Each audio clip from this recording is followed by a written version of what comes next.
Sports Talk with Elite Wagers.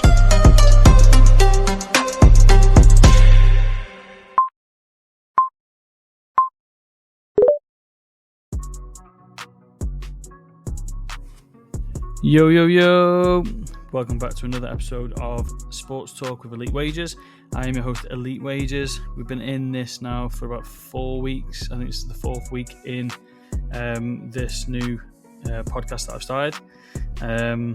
Last week was probably the best week I've had in a long time. Solid week on the betting card. 8-4 for plus 8.95 units in total. That was including the weekend-long parlay, which we hit at plus 380. We've been trying this now for the past 3 weeks. We've come very close, down to one leg in the first 2 weeks, but managed to go 5-5 last week, plus 380 on the odds, and another big, nearly 9 units profit last week. In terms of fantasy, had some good selections in last week's episode as well. Used Haaland as a captain suggestion along with Bruno. Haaland got 14 points, Bruno got 23 points, so looking good on the fantasy as well. Let's get straight into this new episode for this week. So in terms of this week's episode, on the betting side, we've got some international football to get into. Last week we went 3-1 in football, so hopefully we can continue that into the international week. Then we've got a nice UFC card as well. UFC London, Leon Edwards headlines in my end of the country. And then we've got some Formula 1 as well for the Chinese Grand Prix, which last week we went 4-1 in Formula 1 as well. So we've got some good momentum coming into this week, and some good sports to get into this week as well. In terms of fantasy, I'm going to have a little rundown on the season-long Formula Fantasy League. After week 1 and after qualifying this morning. And then we've also got an exciting new EPL Final Sprint Contest on FanTeam, which starts in 2 weeks. But I'm going to get started, get into it a little bit nice and early, give everyone plenty of time to get in on the action. So we'll head straight into this week's episode. Football.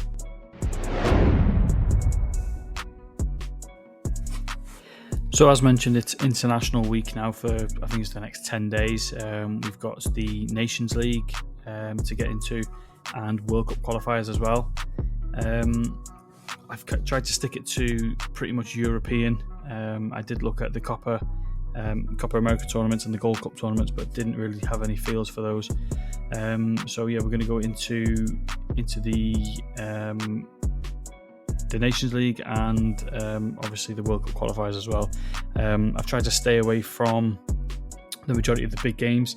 We've got games like Italy and Germany and things like that. I've gone in on that game, but a lot of them I haven't got a solid read for, so I decided to go against it. I've gone against the grain a little bit, and I've gone into the teams that are going to get sort of overlooked throughout this tournament, because obviously they're not in the top of the rankings. So the first game is going to be Norway and Moldova. So these two teams are literally on the opposite ends of the rankings. So we've got Moldova ranking 151st, and they are going to host the 43rd ranked Norway. Obviously, right off the bat, you can see why Norway are significant favourites.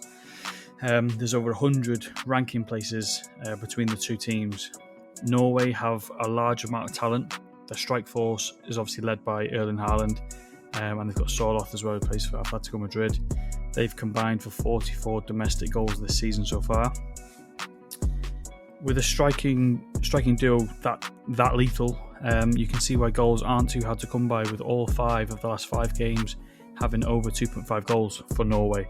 They've scored there's been a total of 22 goals in those 5 games, which is 4.4 on average. As for Moldova, they're in a nice little run of form. They've won 6 of the last 10. They've got 2 draws as well.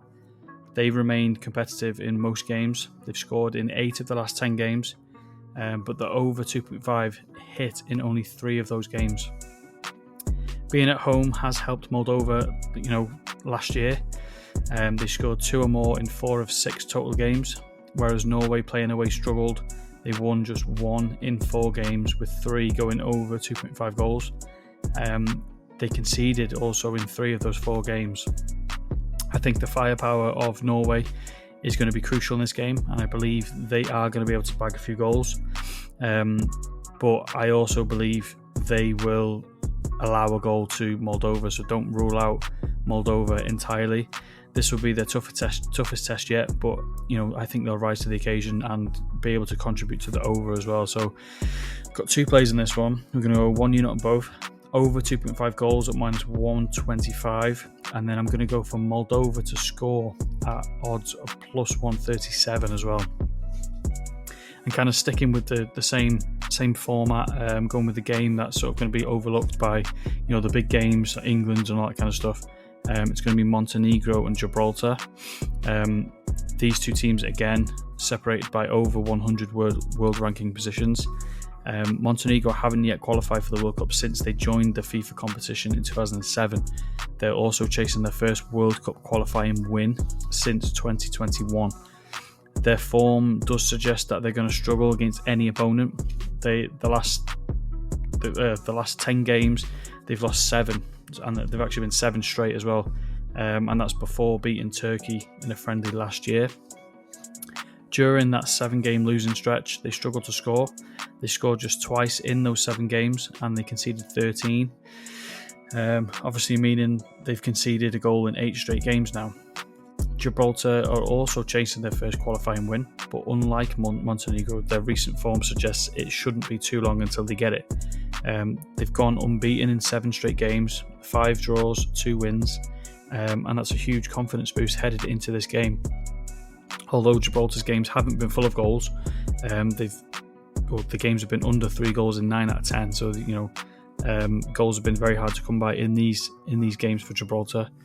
They have been able to find the net more recently. They've scored in 5 straight games.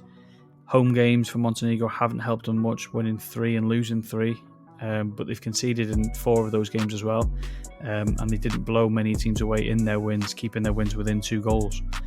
As for Gibraltar, they played 4 away games last year. They drew their most recent 2, and they lost the other 2 as well, but they kept those games within 2 as well. So they've been able to keep competitive in the majority of games they've played in. For the momentum of Gibraltar and the struggles that Montenegro have had, there's a huge amount of pressure in this game for both teams. There's realistically a chance for either one of these 2 teams to make promotion to the World Cup. The group is very slim. They've got Czech Republic, which should finish top, and then it's out of these 2 teams and the Faroe Islands as well for the for the second spot. So realistically, we're going to see one of these 2 teams in the World Cup next year. These are the kind of games that both teams will want to sort of pencil in and win. So I'm going to take a shot on the underdogs in this contest. I believe they will play more freely with their newly found confidence. They won't have the pressure of being the team that has to make it through, and I expect them to be able to cause some problems in front of goal as well. So I've got 3 plays in this one. Listen carefully for this as well, because can be a bit confusing. So we've got 1 unit on Gibraltar to score. That's at +240, so huge odds for that.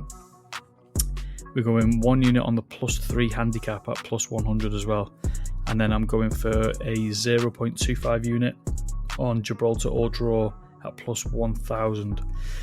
So 3 plays in that game for Gibraltar. And then we're going to head over to Scotland, back in the UK.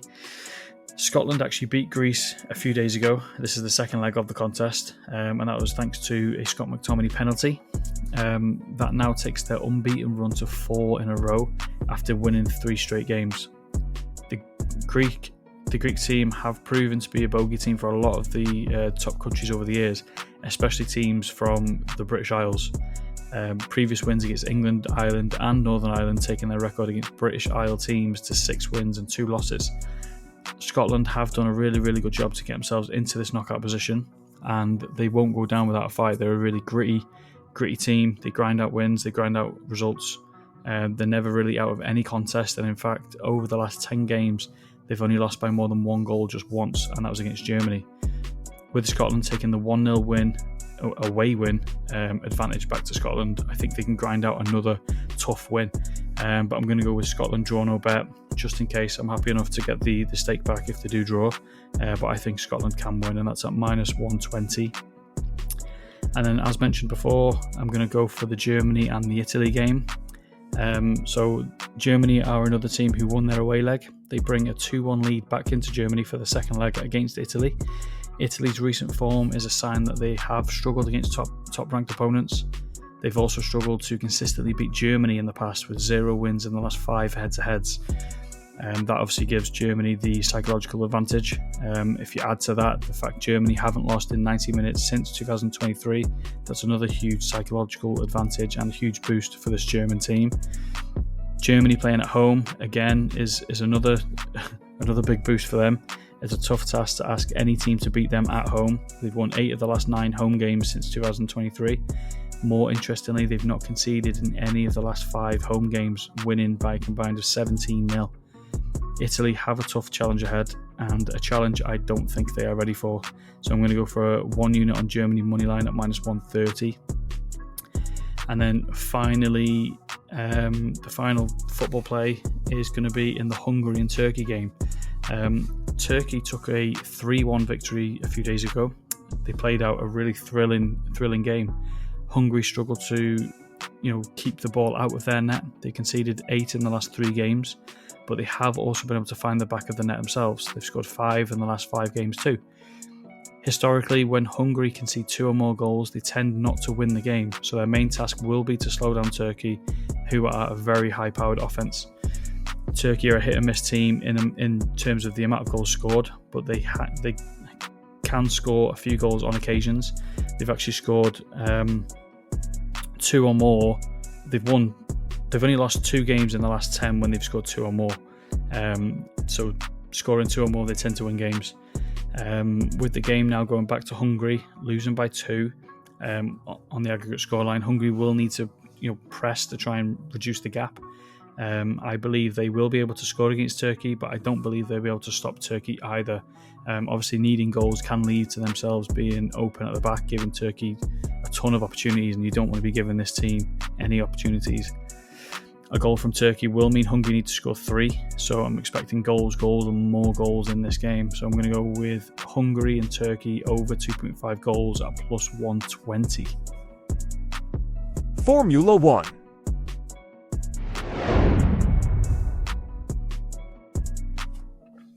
So we're into Formula 1. It's the Chinese Grand Prix. This is probably the most fun I'm going to have all weekend, is watching this whole Grand Prix weekend. So we started off in Australia last week, and now we moved to China for this week's race. Last week's race was a real tough one to gain any sort of knowledge due to the inclement weather. There was all sorts of different factors happening throughout the race. Even before the race, Hajar crashed out in the formation lap. In total, there were 6 retirements from the conditions. The conditions were really, really difficult. So actually, in a way, we don't really know too much about almost probably 1/3 of the grid. Last week's race ended with 4 constructors in the top 5. That's probably something that many people predicted. But what they didn't predict is none of those 4 were Ferrari. There were 7 different constructors inside the top 10, which is really good to see as a Formula 1 fan. And it's really good to see everyone being so competitive. But I believe that only happened because of the weather conditions that gave teams a chance they wouldn't normally have in a dry race. So based on last week's race, there are a few things we did learn. The McLarens are really, really fast. All through practice and qualifying, they were top of the charts. They were really, really, really fast. Another thing we learned was Max can still hang around. He's been really overlooked so far this season. Well, it's only one weekend, but he's been overlooked a lot by the bookmakers. But he can still hang around. And another thing I was really impressed with was Antonelli as well. I think he can be really, really good for Mercedes. He showcased a few good overtakes in that really horrible weather last week. And then finally, Ferrari, the strategy was not good enough, and that was the big thing that happened last season. They needed to work on their strategies and things. And so far this season, after 1 week, it hasn't been good enough. This week's China race, it's a sprint weekend, which means we don't have as many practice sessions or qualifying. Well, we have the qualifying session, but we have a sprint qualifying instead of practice, and then we have the actual sprint race, which is 1/3 of the full total race on the Sunday. and then we have qualifying again for the race on Sunday. So it's a lot to get through, but in a way, we get to see a lot more race data with the qualifying and the sprint race. It gives us more of an insight on how teams are going to approach, the race on the Sunday. So qualifying for the sprint race happened in the early hours of this morning. So we now know the grid for tomorrow's sprint, which is again early hours of the morning. Lewis Hamilton leads from Max Verstappen and Oscar Piastri. Charles Leclerc's 4th, George Russell 5th, and then we see Lando Norris in 6th. So for the sprint race, only the top 8 get points. So it's obviously 1 through to 8 will be the point scorers. But based on free practice 1 and the sprint qualifying, I'm going to take a bet on Lewis and Piastri to finish on the podium together. Lewis pulled out the fastest lap of all time in Shanghai this morning. He has set himself up in a really good position to win his first race for Ferrari. If Lewis can hold off Max in the first few corners, I think he can create enough space to keep hold of that first position. As for Oscar, he's currently 3rd behind Max. The McLaren has been the fastest car of the year so far, and without Lando to fight him for track position and things like that at the top of the grid, he's going to be on a mission to pass Max as quickly as possible. So that could be a good thing for Lewis as well, with Max possibly having to go on the defensive instead of offensive against Lewis. So either way, I think this race could essentially finish as it starts. I think it could be Lewis 1, Max 2 and Oscar 3. But I believe both Lewis and Oscar will be standing on the podium at the end of the sprint race. So we're going to go 1 unit on Hamilton and Piastri, both finish on the podium for the sprint race at -115. Moving on to the normal qualifying, which will take place later on Saturday for the race on Sunday. I believe in a similar strategy that I used last week, and that starts with another no top 10 qualification for Liam Lawson. Even in the dry through practice sessions last week and in testing, he has struggled in this car. In free practice 1 this morning, he was in the bottom 3, and then for sprint qualifying, he came dead last. So he's really struggled in this car. We all know it can be a fast car for someone who can handle it, but right now it's taken Liam Lawson a little bit longer than most people thought to get used to the car, and I still believe he's going to struggle this weekend. So I'm going to go for another unit, Liam Lawson, no top 10 qualifying at -110. Again, sticking with qualifying for the race on Sunday, I'm going to go with someone to make the top 10, and that's going to be Yuki Tsunoda. He's been a very good aggressive driver for a number of years. He started off the year very well. Last weekend he got in the top 10 for qualifying. He's clearly got something on his mind, and that's showcasing that he should have been given that Red Bull seat instead of Liam Lawson. Last week he qualified in 5th. He was inside the top 11 in all practices as well. Obviously early this morning he finished in 10th for practice and then qualified in the sprint race in 8th. So when you actually remove the top 4 cars, being Red Bull, Ferrari, Mercedes and McLaren, Yuki Tsunoda has been the best out of the rest. So he's led everyone else so far. So I'm going to go for 1 unit on Yuki Tsunoda to make the top 10 in qualifying at -110. And then I'm going to go for another rookie, and that is going to be Antonelli. Antonelli actually impressed me a lot last weekend. His overtakes in that horrible wet weather were really good. Just the way he held himself, he qualified in 16th, and then he came on to finish in the top 6. And I'm going to back that again this week. So despite a poor qualifying where he finished 16th, as I said, he fought all the way back up to 4th place. Fourth place, with some really nice overtakes and a good strategy. The car looked really good as well. In my opinion, he should have got driver of the day. He proved himself within his very good debut drive. But again, conditions like that are slightly anomalous. They won't happen every week, so it remains to be seen how fast the car actually is on top, 1 lap speed or in a full race simulation in the dry. It'll be interesting to see how he stacks up against the McLarens, the Ferraris, and Max's Red Bull, and of course against George as well, his teammate. But I'm going to back him this week to have a really good race and a really good weekend this weekend. I think he can fight for a top 6 spot given his overtaking performances in the rain last week. He ended sprint qualifying in 7th position, so if he can get himself into the top 10 from the main race qualifying, I think he's got a really good ability in his overtake to be able to get into the top 6. So I'm going to go for Antonelli, top 6 finish for the race on Sunday at -120. And another huge one that I mentioned last week was you don't often see Max Verstappen at plus money to win a race, considering his success in most recent years. I got a really nice price on Verstappen to qualify in the top 3 last weekend at plus 175. The two McLarens have dominated the talk throughout testing. Last weekend's race, with their sheer speed, McLaren's car has now been slightly modified after a rear wing complaint was made. It was giving them like a mini DRS on the straights. So it'll be interesting to see how much the gap decreases from McLaren to the rest of the big 3. Obviously, in terms of sprint qualifying this morning, McLaren came 3rd and 6th. So the Ferrari looked really, really fast this morning, and Max's Red Bull looked really fast. He was 0.18 behind Lewis, so it was literally inches in between the two. But as for Max, his car, he could jump up the ranks. He could find himself back near the top in terms of the car performance. He finished last weekend's race in 2nd place after a really difficult wet race, and I'm going to back Verstappen to make the podium again this weekend. As I said, he finished just 0.018 behind Lewis in the sprint qualifying. He beat both McLarens. I think Verstappen has found an extra gear for this race. He looked really comfortable in sprint qualifying. He's yet again plus money to make the top 3 in qualifying for Sunday. And after a sprint qualifying performance, it's really, really difficult to see why. There wasn't many cars contending with sort of himself, Lewis, Oscar, maybe Lando as well. So them 4 were really quite far ahead of Charles Leclerc and everyone else. But after that performance, it's hard to see why he's plus money again. Norris did back out of his final lap, which, if it was perfect, it could have knocked him out of the top. If he would have overtook Max on the placement, then he would have been down to 3rd, so he still would have made the top 3 anyway. But I still think Verstappen is very hungry to get back onto the front row for the main race. So I'm going to go for 2 bets on Verstappen this weekend. It's going to be 1 unit on both. Max Verstappen qualified top 3 for the Sunday race at plus 150, and then Verstappen podium finish at minus 110.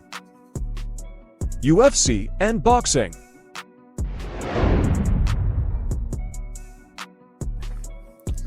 Now, it wouldn't be right if I didn't go to the UFC when it was in London, would it? Being a UK man myself, a big fan of UFC as well, and it's in London. Ideal time for me. I get to watch it, at a normal time, if you like. I'm going to get straight into it. The first fight, I'm going to skip a few fights. I think a few of them don't have much value, but the first fight I'm going to go to is the Herbert versus Padilla fight. Herbert's a guy who's been around a fair length of time now. He's a total of 8 fights within the UFC, but his form is very, very inconsistent. He's got 3 wins, 4 losses, and a draw. He's yet to string together 2 wins together in back-to-back fights, and the results of the fights are also really inconsistent too. He's been finished by sub, by knockout, he's decision losses, he's had a decision win, and he's had a knockout win as well, so he's really, really mixed bag. For me, he's only a slight favourite down to it being in his home country of London.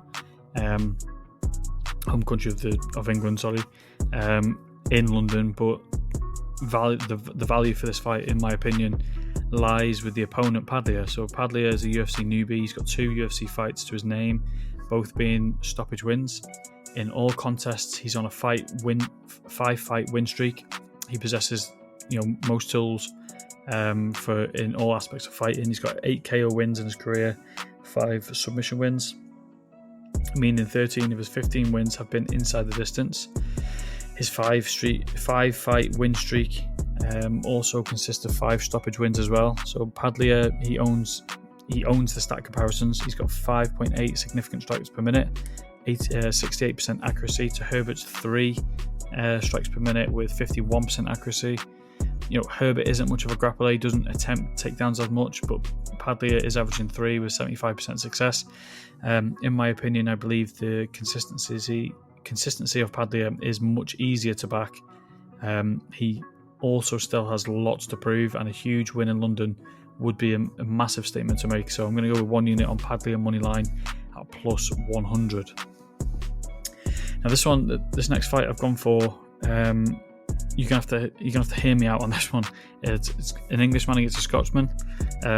It's Vucinic against Duncan. Is that his name? Vucinic. I'm going to say Vucinic and Duncan. I see this as a humongous underdog opportunity. Vucinic is a huge favourite, but he's only had one fight in the UFC, and that was a decision loss. On paper, he has a dangerous record. He's got 13 wins, 8 by finish. 3 losses have been by decision, but Duncan has been around higher level fighters his whole career. He's a previous Bellator and UFL fighter. Obviously now he's made it to the UFC. He's had 4 fights, 3 being wins. Like Vucinic, Duncan is also a finisher. He's got 9 of his 12 wins being by finish in his career. We don't have many takedown stats for Vucinic. He's only had 1 UFC fight, but Duncan averages around 3 takedowns per contest. He also has a higher striking output too. He averages 4.7 significant strikes per minute to Vucinic's 2.2. For me, I just think the odds are worth a shot on the underdog. I know for a smaller stake, I'm going to go half a unit, but I just think Duncan moneyline is screaming out to me at huge value. So half a unit on Duncan moneyline at plus 300. The next fight I'm going to go to, you're going to have to excuse my pronunciation of this one, is Jan Blachowicz. I'm just going to call him Jan. So Jan against Ulberg. Jan's been around a long time now. He's got a total of 40 fights, with 20 being in the UFC. In his career, he's got 29 wins, 10 losses and 1 draw. He's got 18 finishes as well, and he's also lost twice by finish. He hasn't fought since 2023, since his injury. This is his first fight back since his injury. He's only fought 6 times since September 2020. In those 6 fights, 4 have either been title, for the title or title defenses. So his level of opponent has been right at the top. They've been contenders for the belt. During those 6 fights, 3 finished inside the distance and 3 went to the judges' scorecards. As for Ulberg, he has a record of 12-1. He's got 9 wins by finish. He has had a total of 8 fights in the UFC, where his only loss came on the Jan's undercard way back in 2021, and that was Ulberg's first UFC fight as well. Since then, he's had 5 finished victories. So both guys actually possess real knockout power. Jan lands around 3.4 significant strikes per minute with a 50% accuracy, but Ulberg lands almost double the amount. He lands 7.2 with 58% accuracy. So I think this is going to be a bit of a bloodbath fight. Both guys use their best attributes, which would be their striking. With Jan sitting out for over a year through injury and Ulberg being in some really, really nice form, his best form, I'm going to back this fight to be ended with inside the distance. So I'm going to go Jan and Ulberg fight to go the distance, no, at minus 120. And then the final fight of the night is obviously Leon Edwards against Brady. So the main card event, the main fight is the Brit Leon Edwards. I think Edwards is criminally underrated for this fight. Brady is a really good and tough fighter, so don't get me wrong, but when you take into consideration the level of fighter Edwards has been facing and beaten, it's hard to see why he's an underdog. 8 of Edwards' last 10 full fights have gone the distance, showcasing that he's able to stay in fights and not get finished against any opponent. In fact, he's never been finished in his career. In his last 5 fights, he's fought the current champion Belal Muhammad, who he lost to by decision. He beat number 9 ranked Covington. He beat number 3 ranked Usman twice in back-to-back fights, and then he fought Nate Diaz as well, which he won. During Brady's UFC career, he's only faced 2 top 10 ranked opponents, one being in his loss to Belal Muhammad as well, which he lost by KO, which was a big shock because Belal Muhammad doesn't tend to strike as much. And he also had a decision win in his most recent fight against number 8 ranked Gilbert Burns. So the level of competition for the 2 fighters has been hugely different. In terms of statistics and styles, this would be a striker versus grappler type of fight. Edwards being the traditional striker, but doesn't have a high output of punches thrown with just 3 significant strikes per minute with a 50% accuracy. Brady throws more than Edwards, but with a slightly lower accuracy. He does absorb 4 strikes on average 2, which is a good thing for Leon Edwards. Brady will want to get this fight to the floor as much as possible, as that is his strength. But with 3 submission wins in his last 5 wins, that's going to be his game plan. But Edwards does have really good takedown defense, and he's actually fought some really good grapplers in his career as well. So I believe Edwards' slow and steady approach sets him up in better positions. The fact he doesn't throw a lot, or he doesn't grapple a lot, showcases that he's got really good stamina, and that's why he's been able to go the distance in a lot of his fights. So him picking his strikes and avoiding being taken down, I believe Edwards will be able to set himself up for a decision win in his home country. So I'm actually going to go 2 ways on this one. So this is going to be my dog of the day. 1 unit on Edwards money line at plus 140, and I'm going to go half a unit on Edwards to win by decision at plus 240 as well. Fantasy with FanTeam.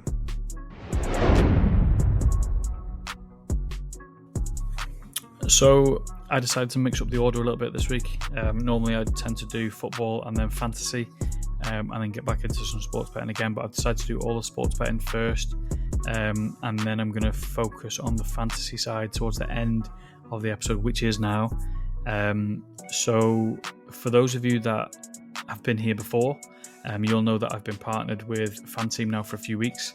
For those of you that don't know, I'll do a quick little rundown. So I've actually partnered with a fantasy app called FanTeam.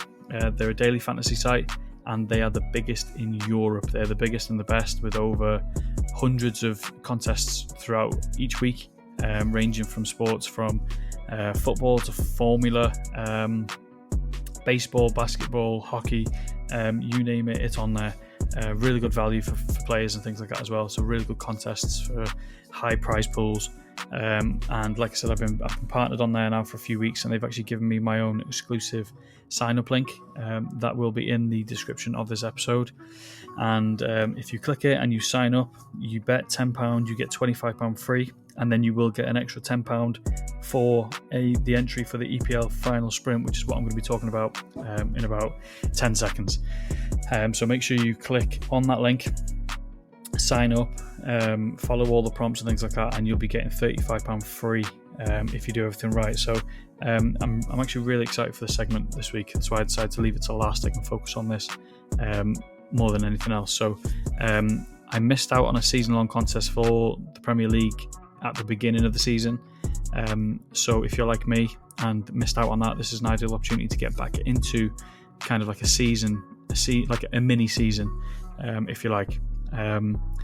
So a little bit of a breakdown of the contest. This will run for the final 9 weeks of the English Premier League. You have 85 million to build a team of 11 players, no benches required.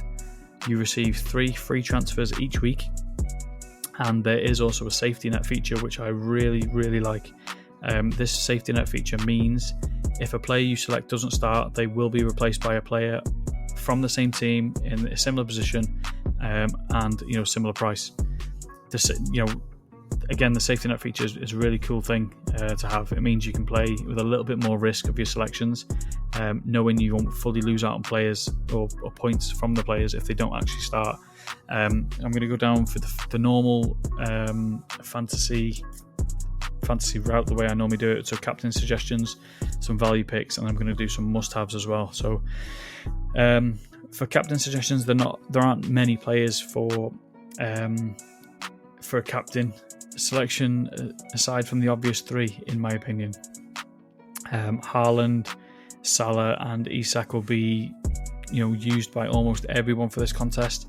It's hard not to go for them either. So they give their teams the most, the best opportunity to win games. They score a lot of goals.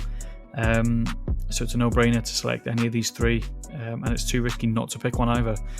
So Haaland is worth 14.2 million. He's the second highest scoring striker in fantasy football this year. He has a total of 171 points. He averages 6.1 per game. He's found some form He's got 10 goal contributions in his last 10 games. On the year, Haaland has 24 goal contributions, which is just over 40% of Man City's total. Man City's fixtures for the rest of the season will see him face 7 teams in the bottom half of the table, and then they play 9th placed Aston Villa and 10th placed Bournemouth as well, which gives Haaland a really nice end to the season. So you could virtually pick him to start this contest and leave him all the way through. He's got a favourable matchup as well to score goals. Secondly, I'm going to go with Isak. He's worth 9.1, so he's significantly lower. Behind Haaland in terms of fantasy points is Isak. He ranks as the best striker this season with 169 points. He averages 6.8 per game.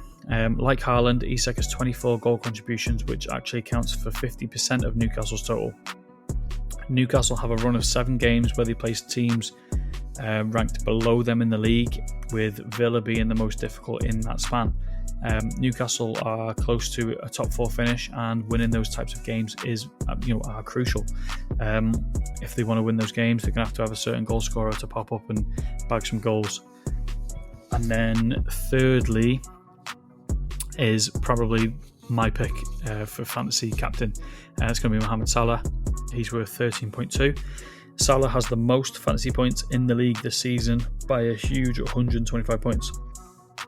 He currently has 306. Second place is Cole Palmer with 181. So he's not far off doubling. Salah's ranked as the number 1 midfielder. He averages 10.6 fantasy points per game. He's got 44 goal contributions this year. That accounts for 63% of Liverpool's total goals.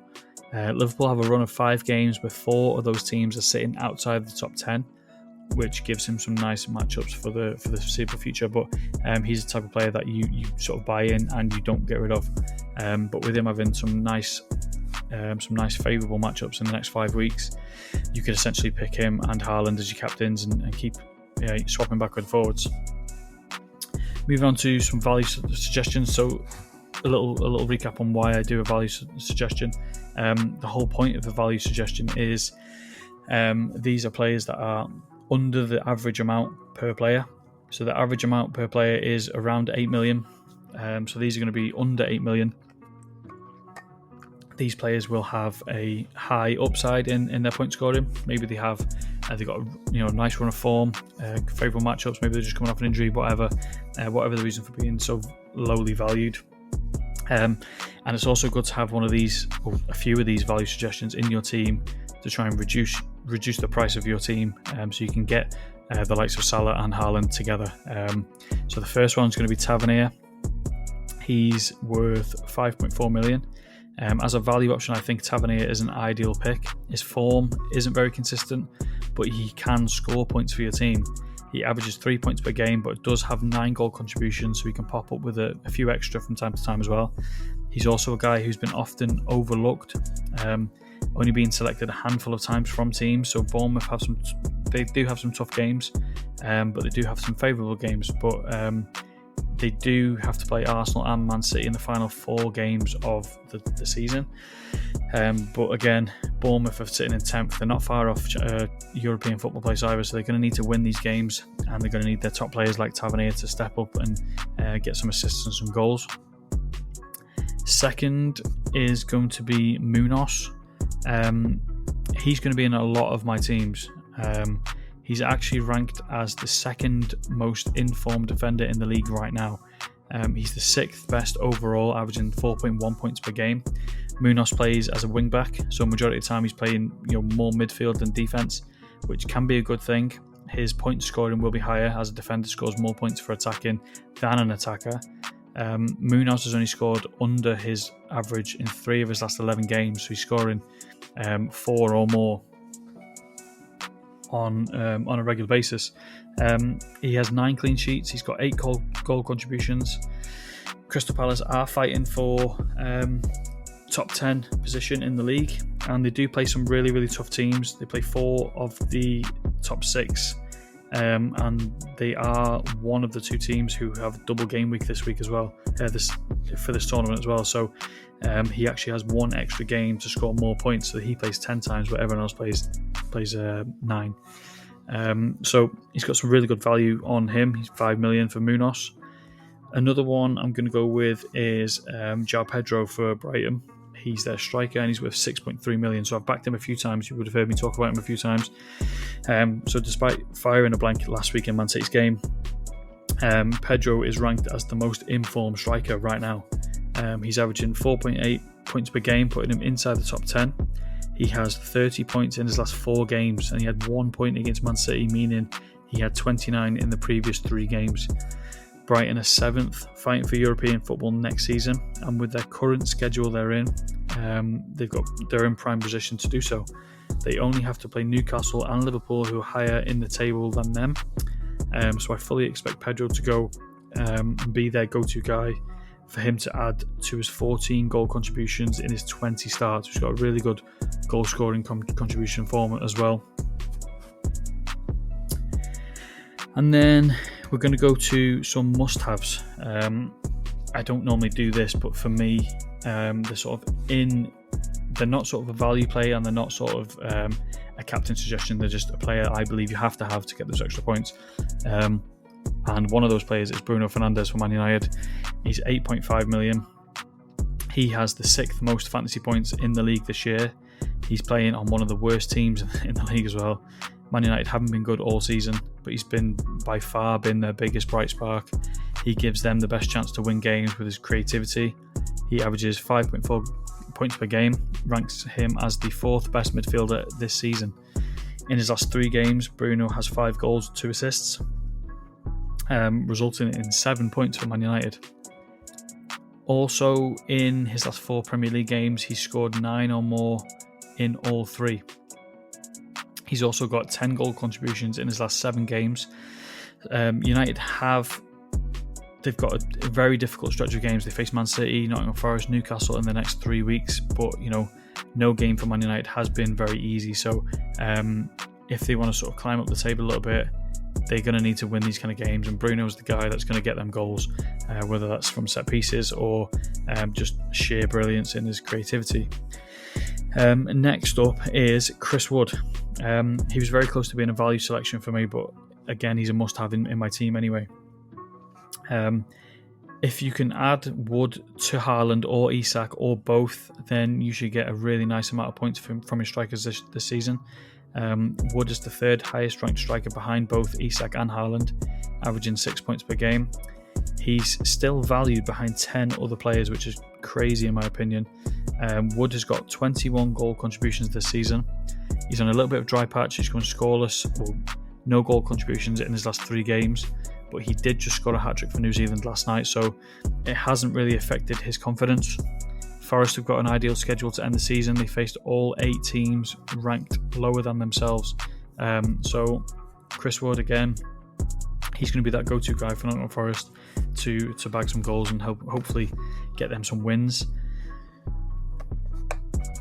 Another must-have, in my opinion, I was actually torn between Gvardiol and Van Dijk for my main defensive player. But although Liverpool concede the 2nd least amount of goals this season, I decided to go with Gvardiol. So Gvardiol, 6.2 million for Man City. Man City actually have the easiest closing schedule to end the year. They only faced Aston Villa from teams inside the top 10. Everyone else is outside the top 10. He's averaging 3.8 points per game, but his next 3 games are against 3 teams who are in the lower end of the scoring table. They don't score many goals. So with the favourable schedule that Man City have, I'd expect more points from their defence and Gvardiol to end the year. He's also been able to attack as well, so he's actually scored 5 goals this year, but I'm not making that pay based on him trying to score. He's a very good defender, and Man City have a favourable end to the season. As well as these outfield players, I think it's vital to select a top-end goalkeeper. Fortunately, the top keepers are reasonably priced as well, so I picked out 2 keepers who have solid defences in front of them. Both keepers and teams have conceded some of the least amount of goals this year, so I'm going to start with Raya for Arsenal. He's worth 5.8 million. So Raya and Arsenal have conceded just 24 goals, which is a league low. Raya averages 4 points per game. He's only conceded 3 in his last 7 Premier League games as well. He has 11 clean sheets and he has 71 saves, averaging 2.5 per game. Arsenal only really play Liverpool to end the season that have, a credible goal threat. So selecting Raya could be from here to the end. He's certainly good enough, and so are Arsenal. Second one is Sells for Nottingham Forest, and he's 5.1 million. So the Forest keeper, he's in solid form. He's a solid option as well. His team have conceded the fourth lowest amount of goals with 35. Sells averages slightly more points than Raya with 4.4, but he has played some tough teams in the last few weeks. He's played Man City, Arsenal, Newcastle in back-to-back weeks. Sells has 12 clean sheets. He averages 3 saves per game. Their upcoming schedule is a nice one. It should help solidify their Champions League positioning for next year. They only really face Chelsea in the final week, who are a threat in their top 4 finish, so everyone else should be fairly comfortable. As I said with Chris Wood before, being able to score goals, I think they will be able to concede a minimum amount of goals as well. So they're my fantasy selections, my captain suggestions, my value picks, and my must-haves for the EPL Final Sprint Contest over on FanTeam. Again, click the link in the description for the FanTeam link. Click the link, deposit and bet £10. You get £25 free, and you get another £10 free entry to the EPL Final Sprint as well. So get on fantasy on FanTeam, the biggest in Europe. Elite Wagers Weekend Parlay.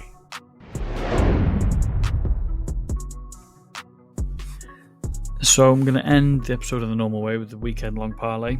The idea of the weekend long parlay is 5 different legs, 5 different sports, and hopefully 5 winners. We're going to start off with some NBA, and I'm going to go with the Clippers moneyline. So the Clippers are actually in a nice run of form. They've won 4 in a row. They're closing in on the Warriors for the 6th spot in the West, only 1.5 games behind. The Grizzlies are struggling at the moment. They have 1 win in the last 5 games.